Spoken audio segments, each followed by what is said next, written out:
आपण पाहू शकतो शिवाजी पार्कातल्या जिमखान्याच्या नवीन वास्तूचं लोकार्पण झालंय आणि या ठिकाणी सध्या सचिन तेंडुलकर आणि राज ठाकरे दोघेही एकाच ठिकाणी उपस्थित आहेत. नितीन सरदेसाई या ओ नितीन सरदेसाई या पारस माम या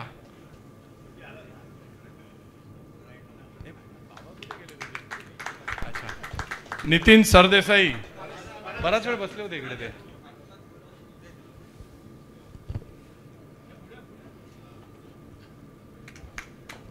चला संदीप देशपांडे पण आहे.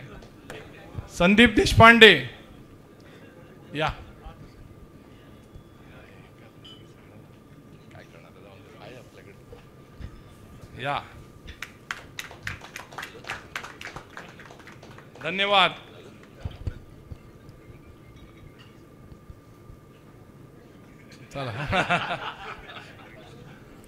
मॅनेजिंग कमिटीचे आपण पाहू शकतो शिवाजी पार्कातल्या जिमखान्यातली ही दृश्य आहेत. तर दुसरीकडे ठाण्यातल्या या ट्रायल रनचं मेट्रोच्या ट्रायल रनचं सध्या उद्घाटन करण्यात येत आहे. मुख्यमंत्री देवेंद्र फडणवीस काही क्षणातच इथे सध्या उपस्थित राहतील.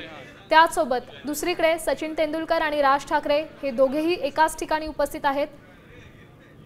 मान्यवरांना रोपटं देऊन त्यांचं स्वागत करण्यात येते. आहेत शिवाजी पार्क जिमखान्याचे त्यांच्या बरोबर एक ग्रुप फोटो काढूया आपण आणि मग ह्या हे दोन्ही दृश्य मुंबईकरांसाठी आणि ठाणेकरांसाठी अतिशय दिलासादायक म्हणावी लागतील. कारण ठाणे मेट्रोची ट्रायल रन आज पार पडणार आहे आणि यानंतर ठाणे मेट्रो ही लोकांच्या सेवेसाठी दाखल होईल. त्यामुळे ठाणेकरांची वाहतूक कोंडीतून सुटका होण्याची यातना शक्यता आहे. आता isakal.com आहे देशातील नंबर 1 ची मराठी न्यूज वेबसाईट. प्रत्येक अपडेटसाठी isakal.com ला नक्की भेट द्या.